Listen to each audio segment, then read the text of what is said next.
제6장 성인기 영양 들어가도록 할게요. 이제 성인기 영양도 한 문제, 노인기 영양도 한 문제, 이렇게 한 문제씩 나와요. 근데 꼬박꼬박 다 나오는 파트이기 때문에, 자, 성인기 같은 경우에는 전 생애 주기에서 제일 길어요.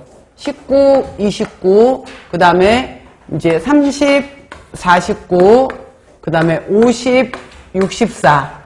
이렇게 해서 이제 크게 세 단계로 나누어요. 세 단계로. 그래서 이렇게 나누어지고, 여기까지를 이제 우리가 가임기라고 또 표현을 해요. 여성의 경우에는. 그리고 보통 이제 20에서 30 초반, 이때 전체적으로 이제 몸이 가장 완성이 되는 시기로 봐요. 20 후반에서 30 초반을. 자, 이런 특징들이 있는데, 볼게요.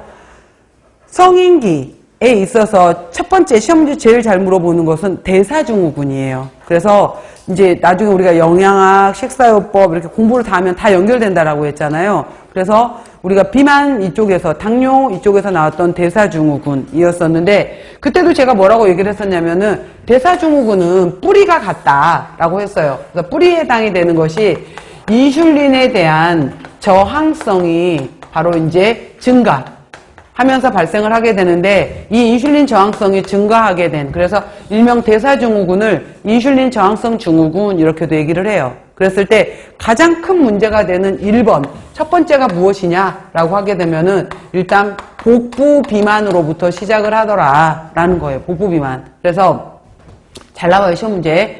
우리나라 기준에서 남자는 90cm, 약 34인치 정도. 그러니까 1인치가 2.54거든요. 나눠보게 되면은 34인치를 넘어갈 때, 여자인 경우에는 85cm를 넘어갈 때 복부 비만이다. 줄자로 바로 체크를 해요. 줄자로 체크를 한다라는 거.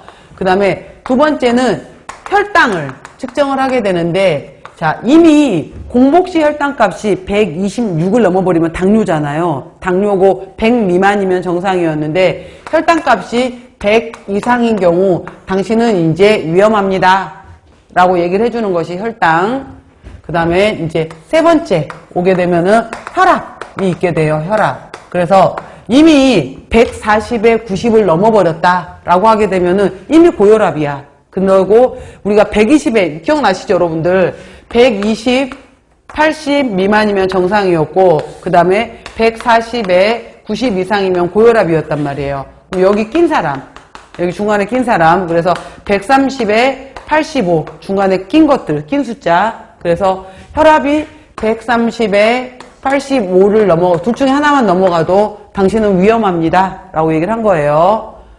그 다음에 네 번째로 중성지방. 중성지방에 있어서 우리가 150 미만은 정상이고 200 이상의 고중성지방 혈증이다 라고 했었는데, 150 이상으로 올라가게 되면은 당신은 위험합니다 라고 얘기하는 거예요. 다섯 번째, HDL 콜레스테롤에 해당이 되는 거에서, HDL 콜레스테롤에서 남자는 당신은 40 미만일 때 위험하다. 그 다음에 여자는 좀 더 높아야 돼요. 50 미만인 경우에 위험하다라고 해서 이 다섯 가지가 주렁주렁 열렸는데, 자, 복부 비만에 혈당이 100 이상으로 올라가게 되면은 당신은 이미 당뇨로 넘어갈 인자를 많이 갖고 있다라고 얘기를 하는 거고요. 그 다음에 혈압의 중성지방에 HDL 콜레스테롤 값이 이렇게 높아져 있다라고 하게 되면은 당신은 심혈관 질환으로 갈 확률이 매우 높다. 그래서 이걸 계속 관리 못하면 당신은 당뇨나 심혈관 질환으로 사망할 수 있다라는 걸 경고해 주는 거예요. 대사증후군이라는 것은. 그래서 이거는 5개 중에 3개, 5개 중에 3개, 3가지가 이상이 되면은 당신은 대사증후군. 그래서 요즘에 보건소 가면 대사증후군 센터 이런 데서, 또 큰 대사증후군 센터에서는 영양사 면허증 갖고 있는 사람들을 채용하기도 해요. 그래서 상담 영양사로 해요. 그래서 이런 뽑는 것도 있어요. 영양사 뽑는 것도. 상담, 지역 주민들 왔었을 때 어떻게 이제 식이 상담 해줄지. 그래서 뭐 혹시 알아보세요. 우리 동네에 그 보건소에 영양사 뽑진 않는지 상담 영양사로 뽑아요. 종종. 자, 이런 것들이 있어요. 그래서 대사증후군은 비만, 이상지질혈증, 뇌당능장애, 고혈압 등의 건강을 해치는 요인들이 만성적, 복합적으로 나타나서 결국은 심혈관 질환 발생 위험이 높아진다 그래서 일명 인슐린 저항성 증후군이라고 한다. 자, 원인에 일반적으로 인슐린 저항성이